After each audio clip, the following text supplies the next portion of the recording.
The one on torture that I meant, the inhuman and degrading, well, it's just a general thing about prisoners being given humane treatment, having the right of, that doesn't talk about prisoners of war, that's internal prisoners, like the prisoners in your own society.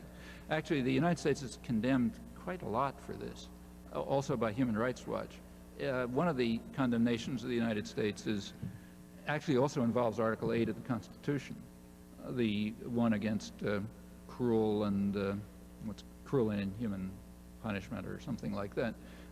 That has to do with the sentencing laws.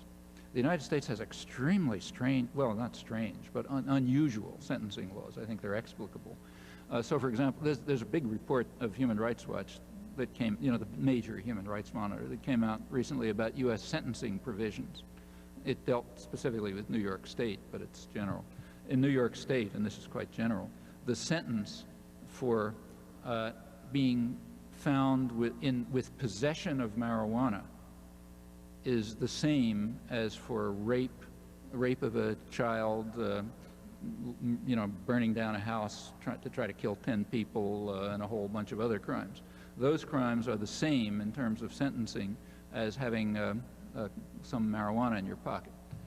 Well, you know, this is Human Rights Watch and civil liberties groups condemn this as a violation of Article 8 of the Constitution, but also the Universal Declaration, which calls for appropriate sentencing for crimes. Now, you know, possession of marijuana, whatever you think about it, it doesn't harm anyone. In fact, the fact is it doesn't even harm the person who uses it much. It's probably no worse than having a cup of coffee as far as medical evidence is concerned. But but in any event, it certainly doesn't harm anybody else, you know. On the other hand, say smoking a cigarette, that does harm other people, and there's no crime for that. In fact, if you look at the sentencing provisions, they're very striking how they work. You may notice this morning the Supreme Court refused to accept a case on discriminatory sentencing provisions. This is from the sentencing, the judges who set up the sentencing project in Washington who try to set sentences have argued for a revision in the law because the penalties for powder cocaine for crack cocaine are 100 times as high as for powder cocaine, though it's the same effects and everything else, but it's a class and race difference. Powder cocaine is what you'd use in the rich suburbs, you know, when you come back from the stockbroker's office or whatever it is. Crack cocaine is what they use in the black ghetto, and the sentences are 100 times as high. That runs across on all sorts of things. So the major cause of the major kind of killing of people in the United States, I mean, there's straight homicide, but the one that ranks right alongside it is driving under the influence of alcohol. That's about the same as homicide in the number of deaths. Driving under the influence gets extremely low penalties. The penalty for possession of drugs is about, I think, 20 times as high or something like that as driving under the influence. Well, just look at who's picked up. Driving under the influence, about 90% whites. Okay. Drugs, the ones they pick up, are overwhelmingly blacks, not because they use drugs more. In fact, they use drugs at about the same level as whites, but the laws and the police procedures and so on are directed mainly against the poor communities, black communities. So these are radical violations of conventions that call for equality of sentencing, you know, appropriateness of sentencing, relation of a crime to the way you're treated, and so on and so forth. And the U.S. is repeatedly condemned for that. We're kind of off the map on this one.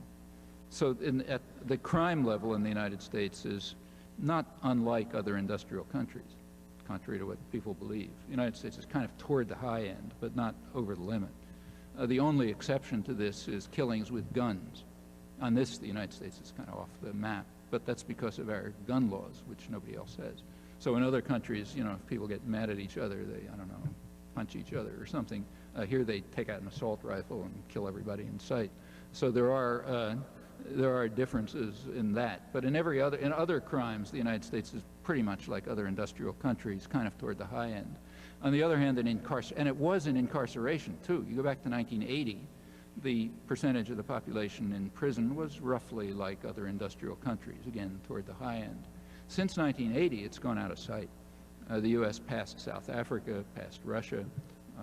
It's now competing approximately with China for, nobody knows the exact Chinese figures, so it's a rough estimate. But it's far out of line with any industrial country, and it's mostly drugs, including possession. And it's mostly aimed at what are called the dangerous classes, you know, poor people, black people, that kind of thing.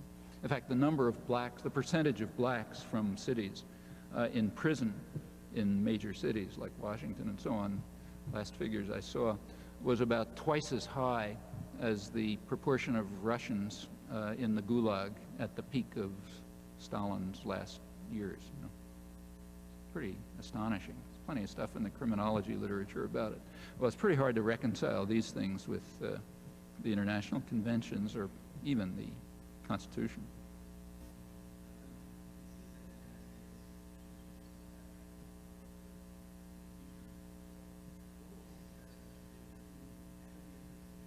Who should not be imprisoned? Well, if we want to imprison people for crimes, the worst crimes are white-collar crimes. So corporate crimes are way beyond anything like this, and those people aren't in prison at all.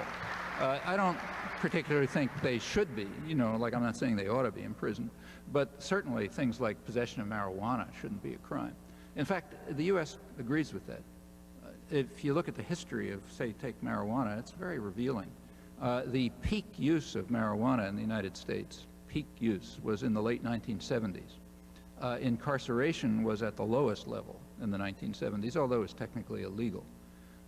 Then the use of marijuana started to go down and incarceration started to go up for possession of marijuana. Same laws.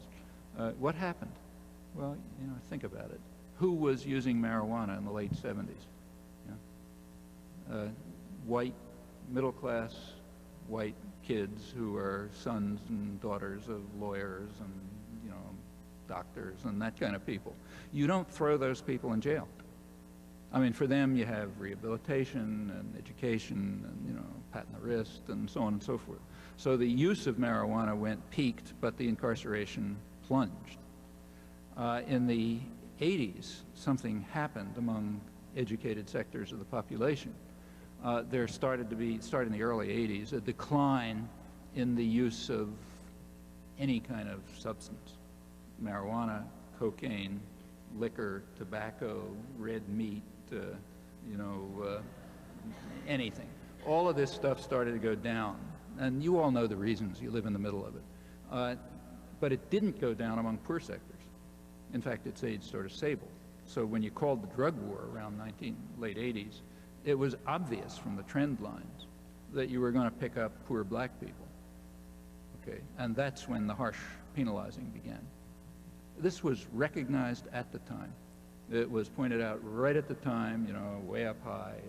Remember Daniel Moynihan making a speech in the Senate that these decisions are simply criminalizing poor people, mostly black people. Yeah, that's what they were. So whatever this stuff is about, it doesn't have anything to do with crimes. Now, you know, what should you do with people? If you're seriously interested in crime, you treat it the way it's treated in most countries. The United States is extremely rare in treating crime as a political issue.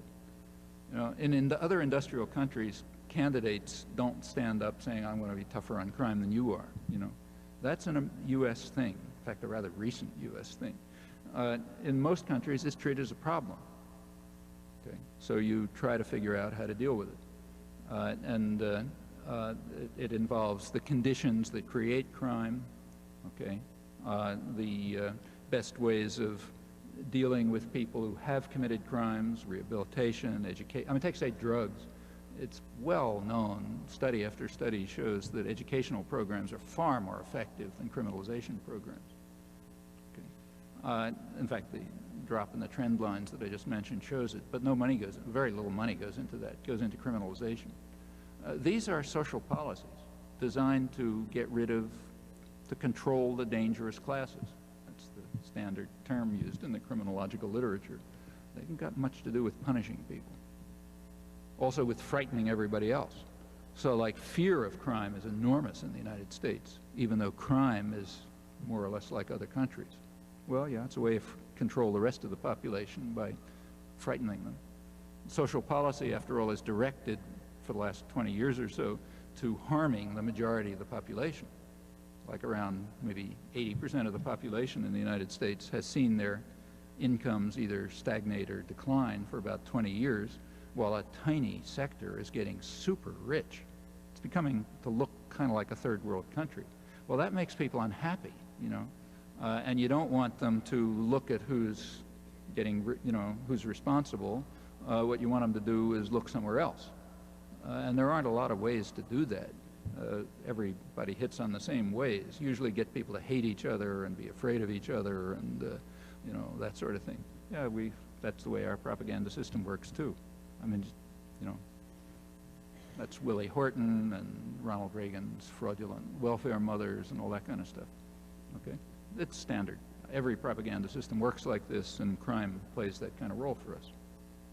But if you're seriously interested in the problems, look at the problems. These things aren't aimed at the problems.